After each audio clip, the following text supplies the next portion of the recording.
Have you ever felt like, no matter how much you earn, it's never enough? Every time you get a salary hike or a bonus, it feels exciting for a few days. But very soon, the excitement fades. And then you start chasing the next thing: a new phone, a bigger car, a better house. But here's the paradox. The more you spend, the less free you become. And the less you spend, the more pleasure and freedom you will feel in the long run. Today, let's explore why spending less is not about sacrifice, but about liberation. We live in a world that constantly tells us, buy more and you'll be happy. Advertisements, social media, even our peers push this idea that success is measured by what we own. So what happens? You upgrade your phone every year, you take a car loan for that shiny new SUV, you rent or buy a house bigger than you need. For a few weeks it feels amazing. People admire it, you feel proud. But then, something strange happens. The excitement fades. That brand new phone? It feels normal after 10 days. That new car?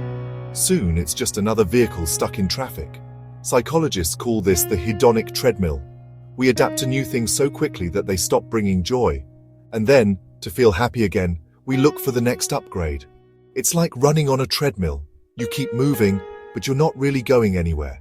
The truth is, that short thrill is never worth the long debt. Most people think spending only costs money, but in reality, it costs something far more valuable: your time and your freedom. Imagine this. You buy a bigger house on a 20-year loan. To pay the EMI, you work longer hours, take on more stress, maybe even stay in a job you don't like, just to keep paying that loan. Or you buy an expensive car. The EMI looks manageable today, but what about insurance, fuel, maintenance? Suddenly you're running faster just to keep up. Every rupee you spend is not just money, it is hours of your life exchanged. Think about it. If you earn Rs $500 an hour and you spend Rs 50,000 on a gadget, you've just given away 100 hours of your life. Was it worth it? The hidden cost of spending is that it ties you down. The more you own, the more you owe. And the more you owe, the less freedom you have. Now, let's flip the script. What happens when you spend less? First, your savings begin to grow, and with savings comes peace of mind. Suddenly, you don't panic when there's an emergency or a job loss. You have a cushion, you feel secure. Second, you start living lighter. Fewer things mean less clutter, less stress, and less maintenance. You don't waste weekends fixing, cleaning, or upgrading things you don't even need. Third, and most importantly, you gain control over your choices. If you don't have a huge EMI hanging over your head, you can take a break from work, spend more time with your family, or even start a business.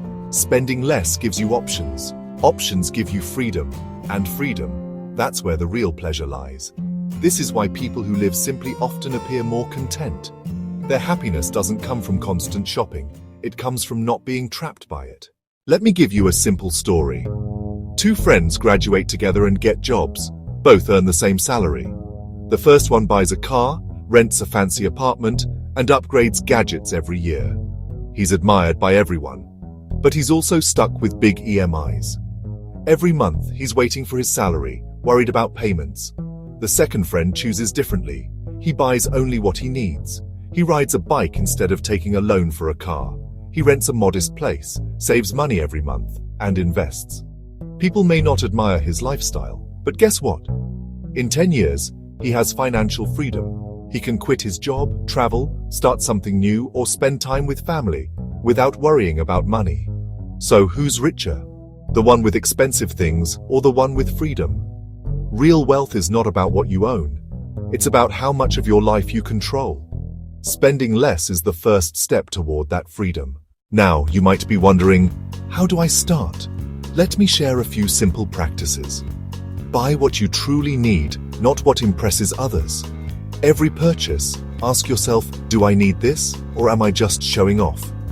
Delay gratification. Before buying something big, wait 30 days. Most of the time, the desire fades, and you realize you don't need it. Focus on experiences, not things. A dinner with family, a trip with friends, learning a new skill. These give lasting memories, not just temporary thrills. Avoid lifestyle inflation. Just because your salary grows doesn't mean your spending has to grow with it. Invest your savings. Let your money work for you, instead of you working for your next EMI. Remember, the goal is not to cut joy from your life, but to cut waste. So here's the big idea. Spending less doesn't mean living less, it means living free. Because true happiness doesn't come from what you own. It comes from what you don't have to run after. In the long run, less spending equals more freedom, more peace, and more joy. If this message resonated with you, share it with someone who is stuck in the endless spending cycle. Maybe you'll help them discover the same freedom. And remember, spend less, live more.